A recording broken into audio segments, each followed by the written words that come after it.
yuhibbul ilma fala khaira fihi, barang siapa tidak menyukai terhadap ilmu agama, maka tidak ada kebaikan baginya. Seseorang bisa mengetahui atau menilai apakah dirinya itu ada kebaikan atau tidak, maka dia bisa melihat di dalam hatinya apakah dia senang terhadap ilmu agama atau tidak.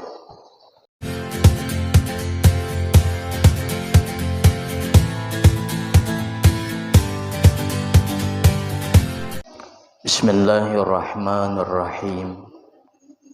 Alhamdulillahi rabbil alamin. Wassalatu wassalamu ala asyrafil anbiya wal mursalin Sayyidina wa maulana Muhammadin wa ala alihi wa sahbihi ajma'in, amma ba'd. Qala musannif rahimahullah wa nafa'ana bihi wa bi'ulumihi fid dharaini, amin. Masih tentang fadilah atau kemuliaan daripada ilmu. Rasulullah sallallahu alaihi wasallam bersabda, "Man la yuhibbul ilma fala khaira fihi." Maksudnya, barang siapa yang tidak suka kepada ilmu agama, maka sekali-kali tidak ada kebaikan baginya. Man la yuhibbul ilma fala khaira fihi, barang siapa tidak menyukai terhadap ilmu agama, maka tidak ada kebaikan baginya. Seseorang bisa mengetahui atau menilai apakah dirinya itu ada kebaikan atau tidak, maka dia bisa melihat di dalam hatinya apakah dia senang terhadap ilmu agama atau tidak. Seorang istri bisa mengetahui kebaikan suaminya dengan melihat apakah si suami tadi senang terhadap ilmu agama atau tidak. Nah, begitu sebaliknya, seorang suami juga demikian. Masyarakat bisa mengetahui pemimpinnya itu baik atau tidak. Dia lihat dari apakah si pemimpinnya tadi senang terhadap ilmu agama atau tidak. Nah, jadi kesenangan terhadap ilmu agama itu bisa menjadi ukuran, bisa menjadi takaran bahwa seseorang itu memiliki kebaikan. Jadi bila sudah tidak ada lagi kesenangan terhadap ilmu agama, kata Nabi, la khaira fihi, tidak ada kebaikan padanya. Bahkan kita juga bisa mengetahui daripada ilmu agama apakah kita dikehendaki Allah baik atau tidak. Man yuridillah bihi khairan yufaqihu fiddin. Barang siapa Allah menghendaki kepadanya itu kebaikan, maka Allah pahamkan dia terhadap ilmu agama. Nah, jadi untuk paham itu tidak bisa melainkan dia menuntut ilmu terlebih dahulu, dan tidak bisa menuntut ilmu terlebih dahulu melainkan dengan senang terhadap ilmu agama terlebih dahulu. Dan berkata pula Sayyidina Ali karramallahu wajhah, al-ilmu yahrusuka wal mal tahrusuhu. Artinya ilmu itu menjaga engkau dan harta itu engkau yang menjaganya.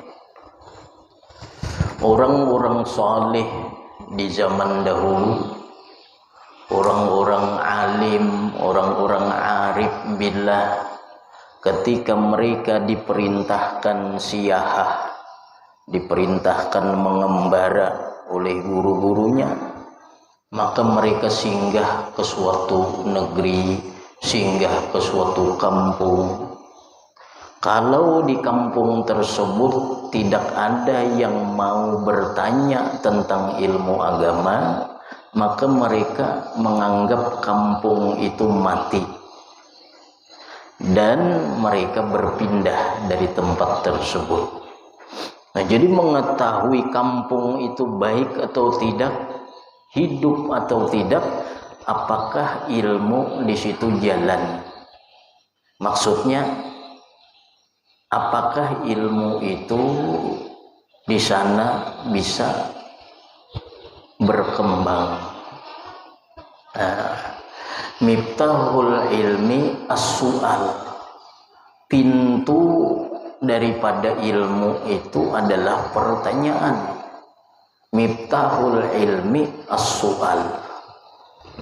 Pintu daripada pembuka ilmu adalah pertanyaan. Ketika di kampung tersebut sudah tidak ada orang yang mau menuntut ilmu, tidak ada yang bertanya tentang ilmu, maka kampung itu tertutup. Kampung tadi mati, kampung tadi nakisul berkah, kurang berkah. Jadi orang kada usah negeri, kampung aja. Kada usah kampung RT. Satu RT itu nah. Ada di situ yang menghidupkan ilmu, maka se-RT itu la khaira fihi, tidak ada kebaikan. Kada ada majelis ta'lim, kada ada pelajaran ilmu agama, kada ada kebaikan. Kemudian tarik ke yang lebih kecil lagi, rumah tangga, keluarga. Nah, di dalam satu keluarga itu banyak orangnya, tapi tidak ada yang senang, tidak hidup ilmu di situ, maka keluarga itu juga la khaira fihi, tidak ada kebaikan padanya. Satu rumah ada mama, abah, anak, kada hidup di situ ilmu, kada denang hendak menuntut ilmu, kada denang hendak mengajarkan ilmu, maka juga tidak ada kebaikan. Bagaimana ada kebaikan? Bagaimana hendak ada kebaikan? Segala sesuatu dibutuhkan ilmu. Ujar Nabi semalam, man arada dunya fa alaihi bil ilmi. Siapa itu? Imam Syafi'i berkata, man arada dunya fa alaihi bil ilmi wa man arada al akhirah fa alaihi bil ilmi wa man aradahuma fa alaihi bil ilmi. Barang siapa menghendaki dunia, maka atasnya dengan ilmu. Barang siapa menghendaki akhirat, maka dia juga harus dengan ilmu. Dan barang siapa menghendaki keduanya, maka juga dengan ilmu. Jadi bagaimana hendak terjadi kebaikan kalau tidak ada disertai dengan ilmu? Beramal tanpa ilmu ditolak. Kullu man bi ghairi ilmin ya'malu amaluhu mardudatun la tuqbalu. Tiap-tiap amal, tiap-tiap orang yang beramal tanpa ilmu, amalnya ditolak, tidak diterima. Nah, ada kebaikan. Al ilmu yahrusuka wal mal tahrusuhu. Ilmu memelihara engkau, sedangkan harta engkau yang memeliharanya. Nah, jadi kalau hendak mewariskan anak, apa nang cucuk diwariskan kepada anak? Ilmu nang diwariskan. Harta warisakan juga, cuma harus diganding dengan ilmu. Nah, sehingga ilmu inilah yang memelihara anak kita tadi. Jangan khawatir inya kada baharta. Kalau inya berilmu, inya akan menjadi orang saleh. Innallaha yatawallas shalihin. Allah yang akan mengurus orang-orang saleh. Jangan takut kayak apa makannya, kayak apa jangan takut. Kalau nya sudah berilmu, jangan khawatir. Allah yang mengurus mereka nanti.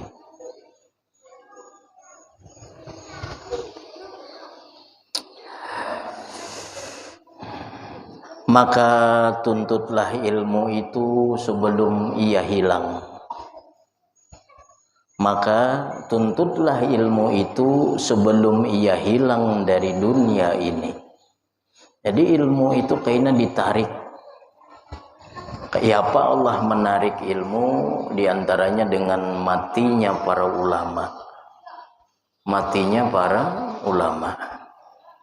Bahkan yang pertama ilmu itu ditarik nanti ilmu faraid. Orang kan tapi hendak belajar tentang ilmu faraid, tentang bagi waris mewaris. Udah hendak melajarinya lagi. Karena semakin akhir zaman orang kan tapi ada nang hendaknya lagi berbagi itu.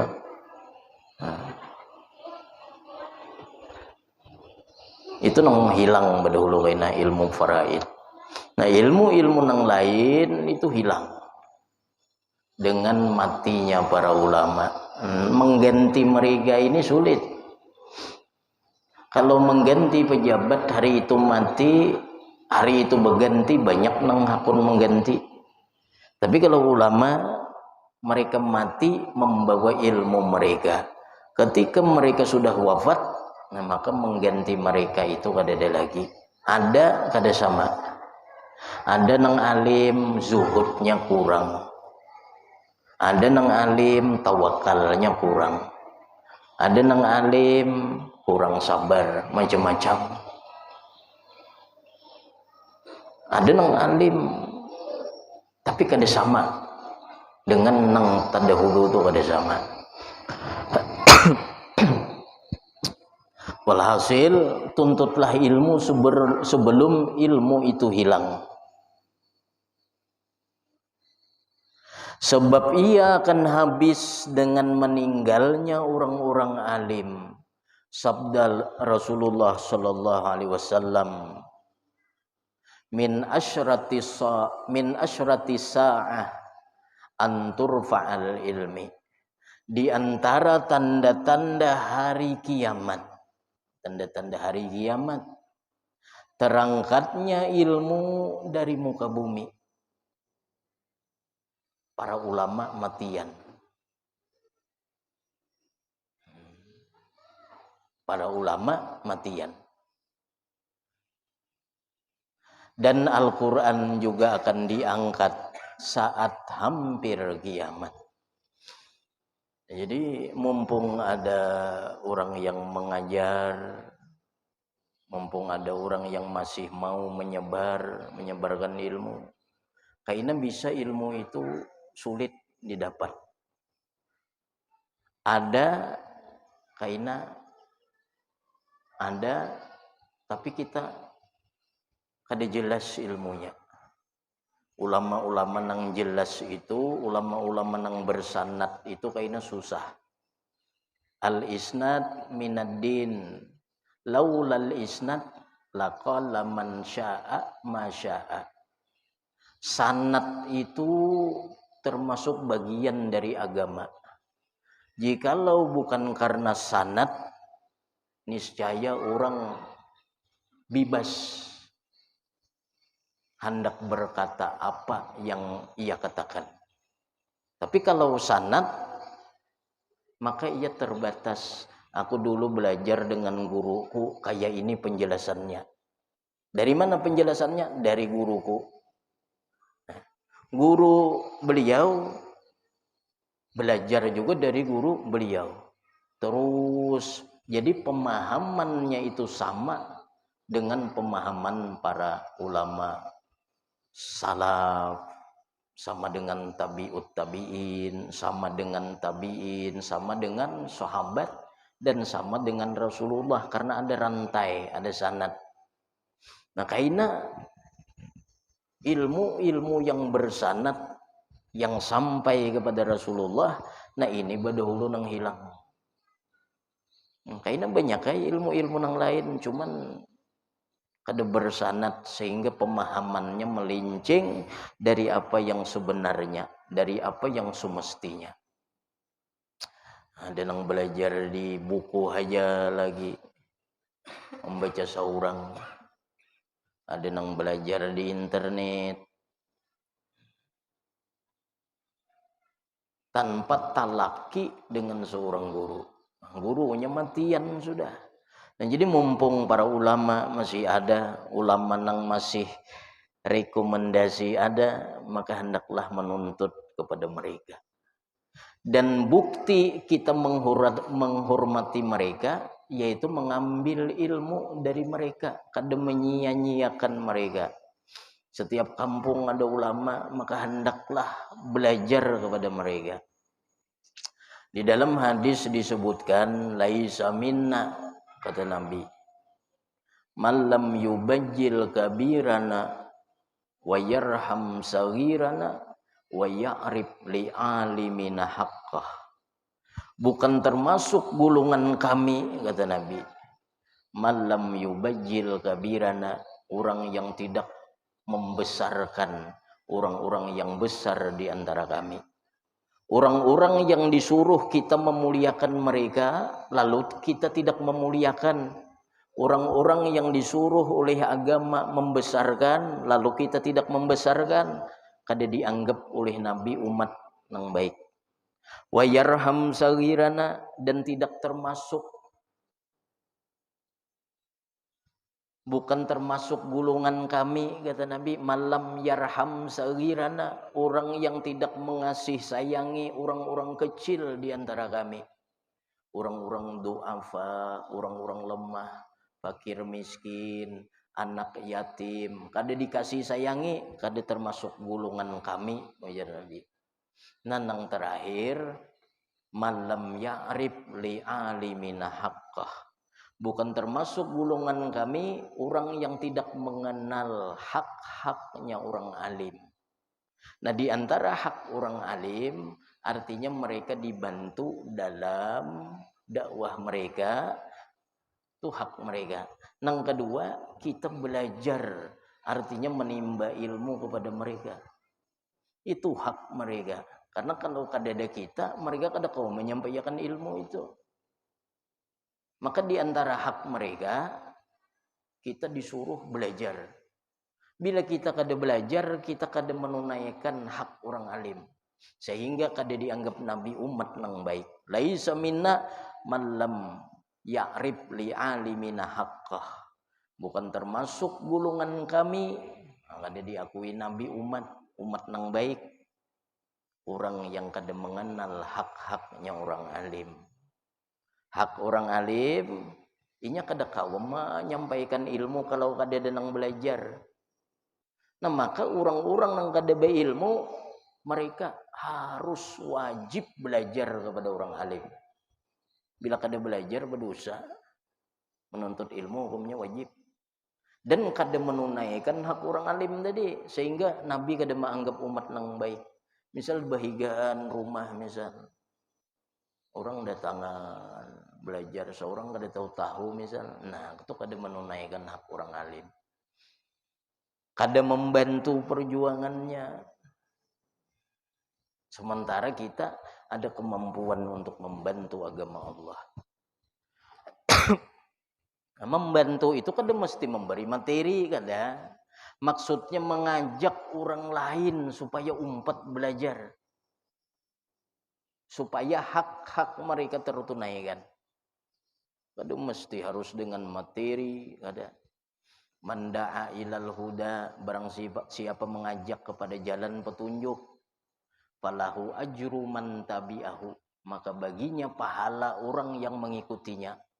La yanqusu min ujurihim syai'a, tidak kurang daripada pahala mereka sedikit pun. Kita membawa orang 10 orang kepada jalan petunjuk, maka kita dapat pahala mereka tadi 10 orang, pahalanya penuh, kada kurang sedikit pun. Berdua nang kita bawa, berdua juga dapat pahalanya. Bagaimana mereka dapat pahalanya, saitu juga kita dapat pahalanya. kita bawa bersepuluh, kita bawa 20. Dan mereka datang, mereka menuntut, mereka hadir gara-garanya kita. Falahu ajru man tabi'ahu, maka baginya pahala orang yang mengikutinya. La yanqusu min ujurihim syai'a, tidak kurang daripada pahala mereka itu sedikit pun. Apa lapahnya membawai menuntut ilmu, ada lapahnya. Nah, itu termasuk amal jariyah juga itu. Kita dahulu membawa. Nah, sebaliknya menda'a ila dhalalah. Barang siapa mengajak kepada kesesatan, falahu ismu man tabi'ahu, maka baginya dosa orang yang mengikutinya. La yanqusu min asamihim syai'a, tidak kurang daripada dosa mereka sedikit pun. 10 orang dibawa ke jalan yang sesat, 10 orang kita bawa di jalan maksiat. Ketika mereka melakukan maksiat, kita dapat maksiat tersebut kada kurang sedikit pun. Apalagi mati kita. Sehingga para ulama mengatakan, tuba liman matat zunubuhu. Sangat beruntung orang-orang yang mati tetapi dosanya ikut mati. Nah, itu beruntung. Artinya inya mati dosa kada bertambah, itu sudah beruntung. Kita nih berdosa, mati, tapi dosa kita ini umpat mati, itu beruntung. Ini sudah dosa berdosa, kemudian dosanya tadi hidup. Kita sudah dikubur, dosa kita mengalir terus, ini nang bahaya. Nah, kita memberi fasilitas-fasilitas maksiat sehingga masih dipakai orang. Kita membukakan jalan-jalan kedurhakaan kepada Allah. Kita mati itu masih berjalan. Nah, ini nang bahaya. Bibinian bahaya, membuka aurat misal di posting-posting di dunia medsos, mati nanti berjalan itu dosanya, dilaknat terus oleh malaikat. Nah, jadi walhasil ilmu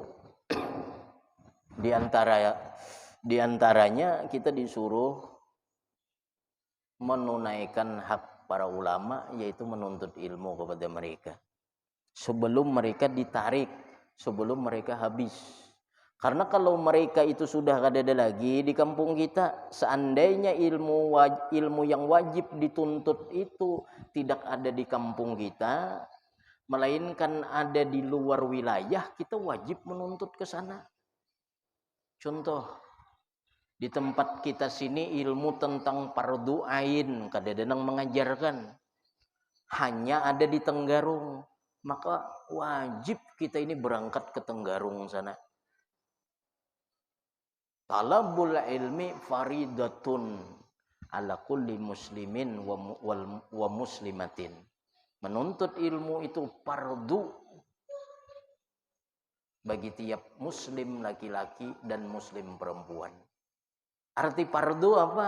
Sudah belajar kita dikerjakan berpahala, ditinggalkan berdosa.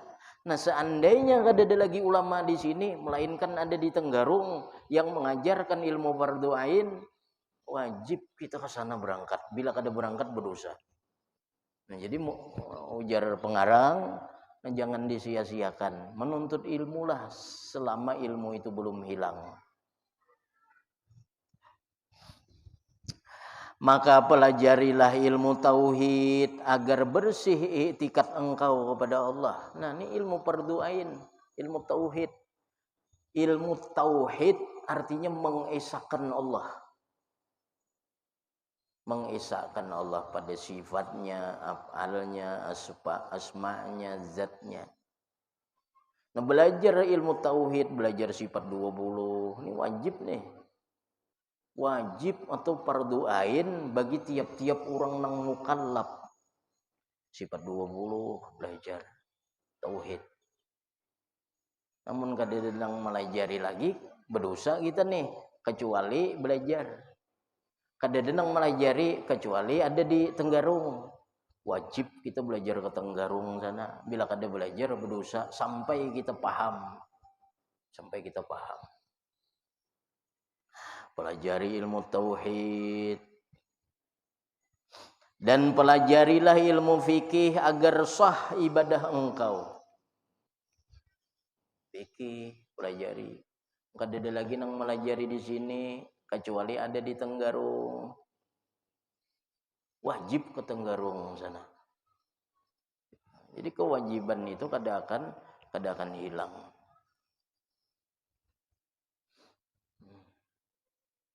Dan demikian pula ilmu nahwu, sharaf, lughat dan balaghah agar mudah mempelajari ilmu tafsir dan hadis. Nah, ini fardu kifayah aja itu. Ilmu nahwu, sharaf, mantik, balaghah, ilmu-ilmu yang semacam itu fardu kifayah, bukan fardu ain. Ada sudah nang mempelajari, sudah lepas semuaan. Ada pesantren sudah di daerah kita yang mengajarkan nahwu, sharaf, mantik, balaghah, ilmu-ilmu yang seperti itu lepas sudah semuaan. Untuk apa ilmu itu? Untuk memahami tafsir. Tafsir itu lain, nang terjemah nang ada di Al-Quran itu lain. Itu terjemah secara harfiah. Tafsir itu ada penjelasannya. Ada macam-macam tafsir itu, Sawi, Jalalain, Baghawi, Baidawi, Ibnu Katsir, Marah Labid, banyak tafsir itu. Nang mana nang hendak dipelajari, tetapi memerlukan ilmu-ilmu alat tadi. Nah, ada sudah nang belajar, nang lain lepas. Yang fardu kifayah itu. Nah, ilmu tajwid itu wajib fardu kifayah mempelajari, tapi membaca Al-Quran dengan tajwid fardu ain. Membaca Quran dengan tajwid fardu ain. Nah, amun kadada seseorang pun yang mengajarkan ilmu tajwid berusaha juga itu. Kadada yang menuntut ilmunya. Fardu kifayah itu. Misal sekampungan kadadanya nang menuntut ilmu tentang tajwid ini berusaha sekampungan. Nah, kalau ada lepas sudah sekampungan. Nah, jadi nang sekampungan ini nang belajar kepada orang nang bisi ilmu tajwid tadi. Jadi membaca Quran dengan tajwid hukumnya wajib. Mempelajarinya nah tadi fardu kifayah.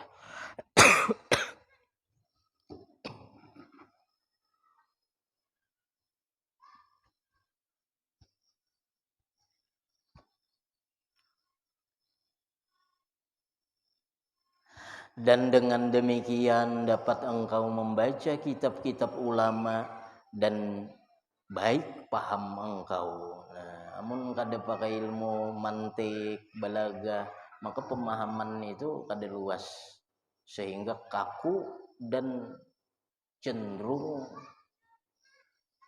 tertutup. Artinya terbatas. Nang pahamannya seharusnya luas jadi sempit. Nah, dengan adanya sempit pemahaman akhirnya banyak pertentangan dengan orang lain. Kenapa? Pemahaman dirinya sempit. Membaca hadis dipahami sendiri sehingga pahamannya sempit. Pahamannya sempit. Kada belajar segala ilmu balaghah, mantik dan sebagainya. Karena ada mantikul ada mantukul ibarah, ada mafhumul ibarah. Jadi banyak di dalam Al-Quran, kitab-kitab ulama, kalau dibaca dengan ilmu yang seadanya, maka pemahamannya kadang mencapai dengan apa yang dimaksud para ulama tadi.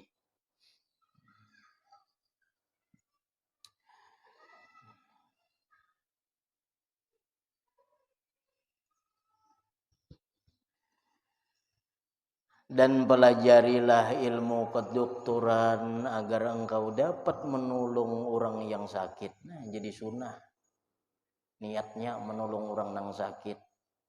Lain perdukunan, lain ilmu kedokteran nang jelas, nang nyata. Lain ilmu perdukunan. Dan pelajarilah ilmu bertukang dan lain-lain, ilmu duniawi pelajari juga meskipun kada wajib supaya memudahkan kita. Di dalam Al-Qur'an, fas'alu ahla zikri in kuntum la ta'lamun. Bertanyalah kepada ahlinya jika kalian tidak mengetahui. Nah, ini cukup dalil sebenarnya. Cukup. Dalil untuk apa saja memerlukan ilmu. Hendak bolah jajah misal. Dalilnya, caranya ada di Al-Quran. Olah jajah. Olah sepeda motor. Caranya ada di Al-Quran. Mana? Fas'alu ahla zikri in kuntum la ta'lamun. Bertanyalah kepada ahlinya jikalau kamu tidak tahu. Nah, Al-Quran menyuruh bertanya kepada ahlinya. Nah, jadi ilmu itu hal yang tidak ada sesamaannya yang diberikan Allah kepada makhluk. Karena dengan ilmu inilah orang muda menjadi tua. Orang muda jadi tua kalau berilmu. Nah, kalau kada ada ilmu, orang tua pun jadi kekanakan. Kada berilmu, orang tua jadi kekanakan. Kayak ditipu orang, dibunguli orang, macam-macam. Ini bukan hanya ilmu agama. Orang tua tuh kada bisa membaca, kada bisa menulis, kada bisa berhitung, kayak kekanakan tuh jadinya kayaknya.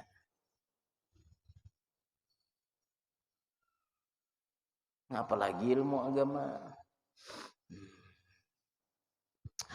Pasal keempat pada niat belajar, niat menuntut ilmu.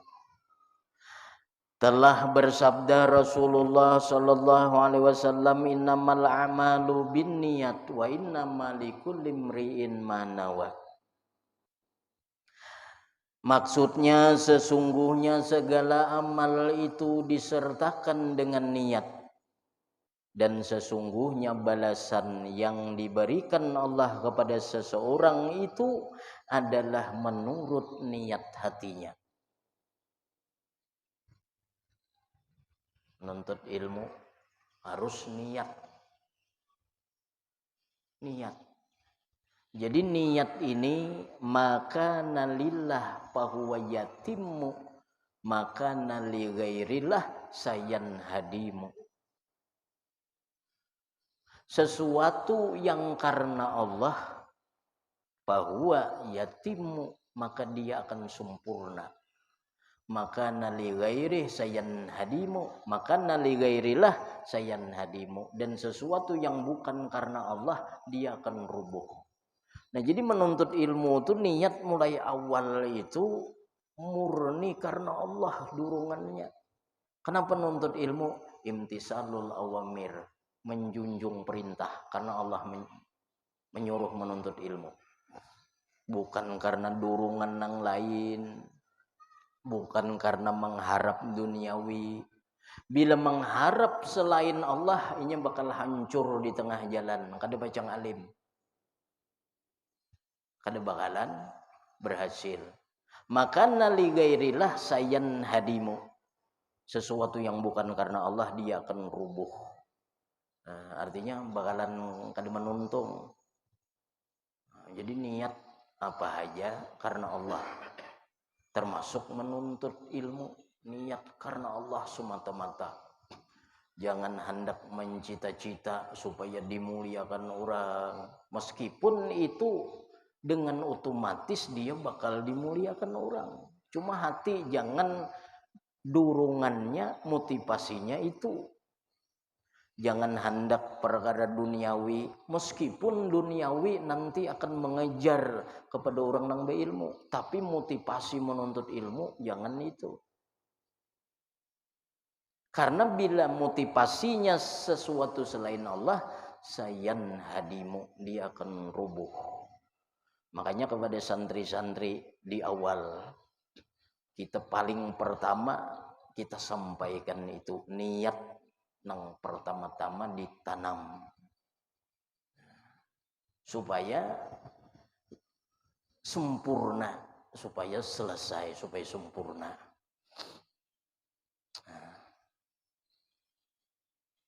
Nah, sama apakah selain menuntut ilmu yang bukan karena Allah, yang bakal hancur, bakal rubuh.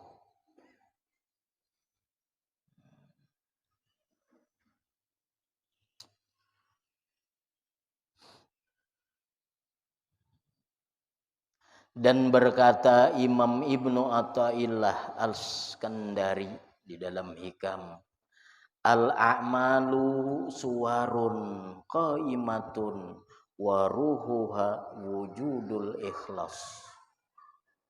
Ujar beliau, maksudnya segala pekerjaan itu laksana patung, pekerjaan itu laksana surah, laksana patung, dan nyawanya adalah niat yang ikhlas.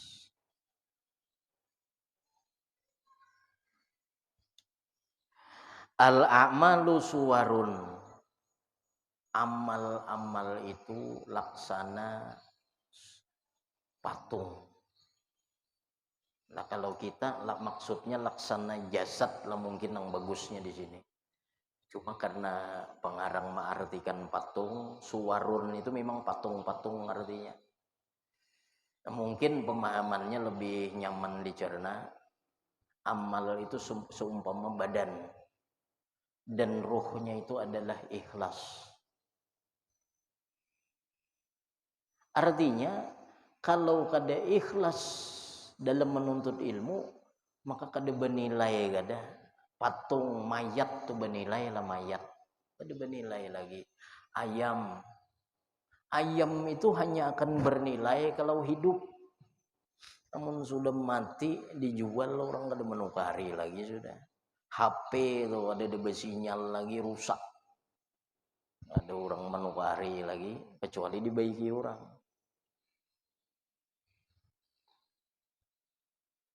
Kambing mati adalah harganya ada. Nah, sama amal termasuk menuntut ilmu, kalau kada ikhlas maka nilainya kada ada juga. Nah, jadi pasang niat nang ikhlas.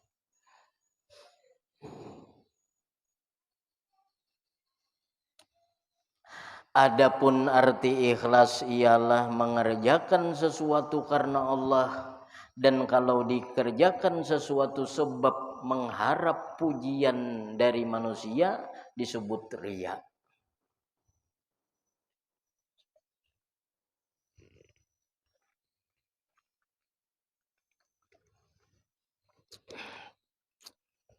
Kalau tentang ikhlas ini banyak ulama mentakrifkan ikhlas itu banyak. Ada Imam Fudail mentakrifkan ikhlas itu, ujar beliau, tarkul amali li ajlin nasi riya wal amalu li ajlin nasi syirik wal ikhlasu ayyu'afiyaqallah minhuma. Nah, ini yang dimasukkan oleh Imam Ghazali. Imam Ghazali mengambil ta'rif ikhlas daripada Imam Fudail bin Iyad. Ujar beliau, ikhlas itu pertama beliau menjelaskan dahulu tarkul amal li ajli nasi riyaun. Meninggalkan amal dikarenakan manusia itu hukumnya riya. Gara-gara manusia kada jadi beramal itu ngarannya riya. Hendak turun ke masjid supan lawan orang kada jadi, Itulah ngarannya ria. Ujar orang takutan ria, akhirnya terduduki ria, yaitu hendak ke masjid nih, supan lawan orang kada jadi ke masjid, berarti kada jadi beramal gara-gara manusia, itu ria ngarannya. Kita masuk ke masjid, biasanya kita masuk ke masjid itu sembahyang sunat tahiyatul masjid. Pas masuk tiba-tiba banyak orang dudukan sudah, kada jadi kita sembahyang, itu ria ngarannya. Kenapa? Meninggalkan amal karena manusia, berdosa itu. Contoh lagi, hendak bersedekah, takutan dipadahkan orang lainnya ria. Bah orang ria, aku dipadahkan orang ria kaina, lalu kada jadi, asli jadinya ria. Jadi takutan ria, akhirnya ria, kada jadi beramal. Aku takutan dipadahkan orang pak alimnya jar, lalu kada jadi ke masjid. Aku takut dipadahkan orang. Nah, yang menghalangi dia melakukan ibadah manusia, hukumnya ria. Wal amalu li ajlina syirkun. Sedangkan beramal karena manusia itu bukan ria lagi tapi syirik. Nah, jadi kalau beramal tujuannya supaya dipuji orang, itu bukan ria lagi menurut ta'rif daripada Imam Fudail, itu syirik. Kenapa? Karena dia beribadah untuk manusia. Itu syirik sudah, bukan ria lagi nih tuh. Namun kada ada orang tuh kada beribadahnya. Beribadah karena orang, nah syirik ngarannya. Mempersembahkan ibadah kepada selain Allah. Nah sementara pemahaman kita bila hendak pujian, hendak sanjungan, itu ria menurut kita. Padahal ini sudah beribadah, mempersembahkan ibadahnya kepada selain Allah. Nah itu adalah ria sebenarnya. Apa itu adalah syirik. Wal ikhlasu, dan arti ikhlas, ayyu'afiyaqallah minhuma, apabila Allah menyelamatkan engkau dari keduanya. Beramal bukan karena manusia, dan dia tidak meninggalkan amal disebabkan manusia. Nah itu ikhlas ngarannya. Beramal bukan karena menghendaki pujian, beramal bukan karena menghendaki sanjungan, dan bila inya kada beramal bukan karena manusia. Misalnya kada menggawi nang sunah, tapi bukan gara-gara supan lawan orang, bukan manusia nang mahalangi. Walhasil kada ada manusia sedikit pun dalam amalnya. Kada ada manusia sedikit pun dalam amalnya. Amun kita kada jadi beramal, supan lawan orang gara-garanya tuh ria nih tuh. Dapat dosa orang nang ria. La yadkhulul jannah kullu mura'in. Kada akan masuk surga tiap-tiap orang nang ria, kata Nabi. Termasuk orang ria kada jadi beramal gara-gara takutan dengan manusia. Amun beramal karena manusia itu syirik sudah ngarannya. Nah jadi itu perlu dipahami. Nah inilah ta'rif ikhlas menurut Imam Ghazali layak, cocok, sehingga Imam Ghazali mengambil perkataan Imam Fudail bin Iyad ini. Memang kita beramal karena manusia tuh syirik sudah nih tuh. Jangan dianggap ria lagi syirik. Makanya disebut syirik khafi ngarannya. Syirik nang tersembunyi ialah ria.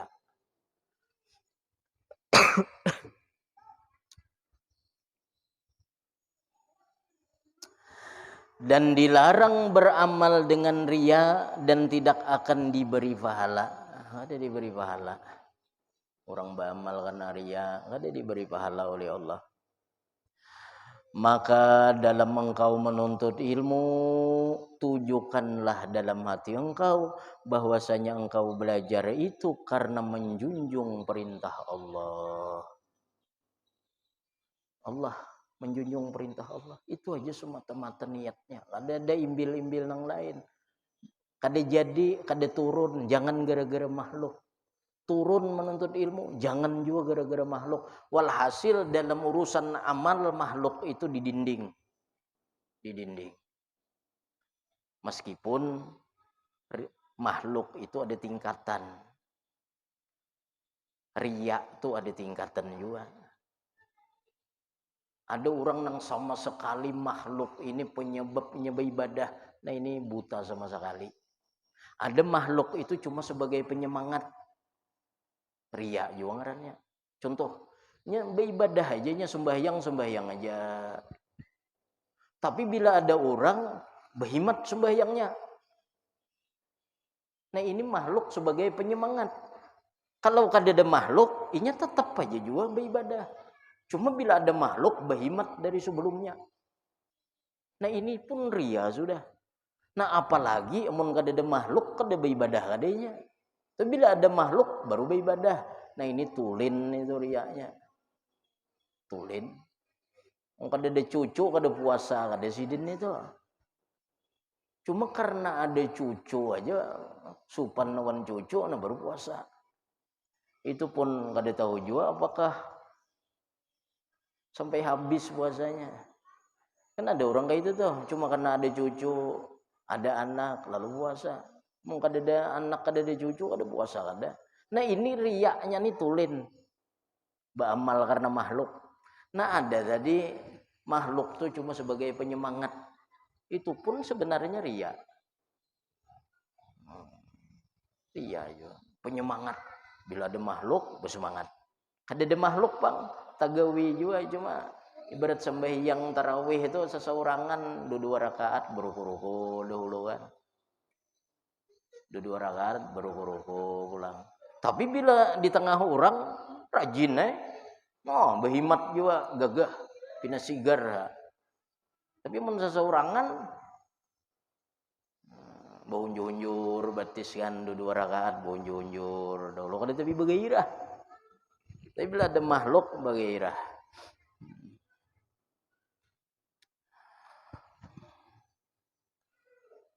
Sampai kah?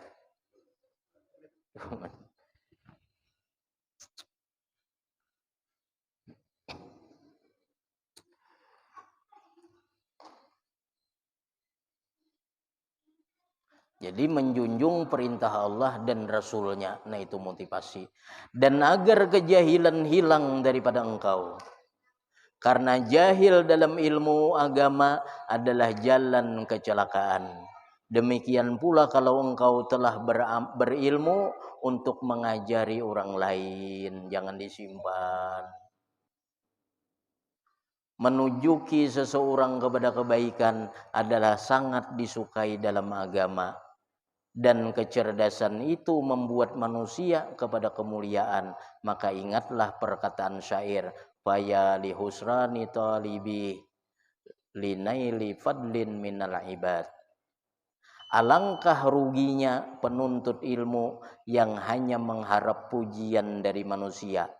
Maka bersihkanlah niat engkau di segala pekerjaan engkau agar berhasil baik segala maksud.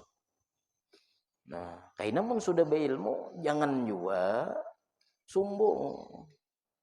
Karena ilmu orang yang menerima ilmu itu ada tingkatannya, karena ada 3 tingkatan. Nah, ada tingkatan yang pertama nih, orang yang hanyar berilmu, tingkatannya biasanya ini hendak menunjukkan kepada orang bahwa dia ini berilmu. Agar orang lain tahu bahwa dirinya ini berilmu. Nah ini tingkatan pertama biasanya orang hanyaran, tumbur ke situ ke sini model hendak menunjukkan tentang ilmunya. Nah karena ada tingkatan kedua, ketiga dan sebagainya. Makanya ada para ulama mengatakan tuntutlah ilmu sampai engkau tidak tahu. Karena apabila engkau menuntut ilmu sampai engkau habis dalam tahu, niscaya engkau akan ditanya orang sampai engkau tidak tahu. Ini orang nang sok tahu terus nih. Makanya ada orang bila ditanya orang tentang ilmu, dilihat dahulu orangnya nih. Pantas kada menerima jawaban dengan pertanyaannya. Orang nih kada pantas, jangan dijawab. Khatibunas ala kadri ukulihim, hitap manusia atas kadar akal mereka. Jangan juga ilmu ini terlalu diumbar, karena ada yang layak dijelaskan, ada yang kada layak. Jangan juga setiap ditanyai orang jawab terus, ditanyai orang jawab terus, nah tuh bungul itu. Imam Malik ditanya 40 pertanyaan, pernah 3 aja dijawab Imam Malik. Jangan juga sudah berilmu kena suk. Ditanya orang jawab terus, tanya orang jawab terus tanpa melihat nang bertanya ini. Apakah inya layak menerima jawaban, atau inya bertanya tujuannya apa, atau inya bertanya tujuannya untuk menyindir orang lain, macam-macam nih tuh kena nang bertanya. Pada setiap pertanyaan layak dijawab. Kadang-kadang harus juga bepadah aku kada tahu. Nah, itu termasuk ilmu juga. Wallahu a'lam nisful ilim. Wallahu a'lam itu separuh ilmu sudah. Tanya orang ragu kita, jadi kita wallahu a'lam itu separuh ilmu itu. Tawadu dapat di situ. Nah, jadi sudah berilmu, perhatikan juga. Nah, kemudian pasal kelima pada memuliakan ilmu. Jadi ada keutamaan kemuliaan ilmu, kemudian ada niat niat menuntut ilmu, kemudian kemuliaan ilmu, memuliakan ilmu. Nah, Al-Fatihah. Alhamdulillahirabbil alamin arrahmanir rahim.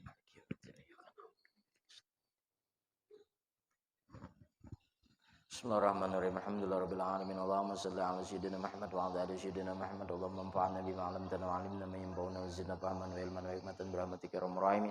Sallallahu ala sayyidina Muhammad wa ala alihi washabihi wasallam. Alhamdulillahirabbil alamin.